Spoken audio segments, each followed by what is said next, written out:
రాష్ట్ర ఎన్నికల మార్గదర్శకాల ప్రకారం జిల్లాలో హోం ఓటింగ్ ప్రక్రియను నిష్పక్షపాతంగా నిర్వహించడం జరుగుతుందని జిల్లా కలెక్టర్, జిల్లా ఎన్నికల అధికారి జయనివాస్ అన్నారు. పెద్దాపురం నియోజకవర్గానికి సంబంధించి హోం ఓటింగ్ ప్రక్రియను జిల్లా కలెక్టర్, జిల్లా ఎన్నికల అధికారి జయనివాస్ ఎన్నికల అధికారులతో కలిసి స్వయంగా పరిశీలించారు.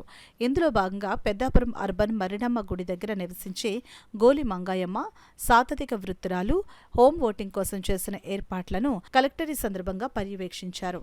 ఈ సందర్భంగా ఆయన మాట్లాడుతూ సాధారణ ఎన్నికలు 2024 నిర్వహణలో భాగంగా రాష్ట్ర ఎన్నికల కమిషన్ ఆదేశాల మేరకు హోం ఓటింగ్ ప్రక్రియను పారదర్శకంగా చేపట్టామని అన్నారు. హోం ఓటింగ్కు సంబంధించి 85 ఏళ్ల వయసు కలిగిన వృద్ధులు, 40% పైగా అంగవైకల్యం కలిగిన దివ్యాంగులకు, దీర్ఘకాలిక వ్యాధులతో బాధపడుతున్న వారికి హోం ఓటింగ్ విధానంలో ఓటు వేసే సదుపాయం కల్పించడం జరిగిందని ఆయన తెలిపారు.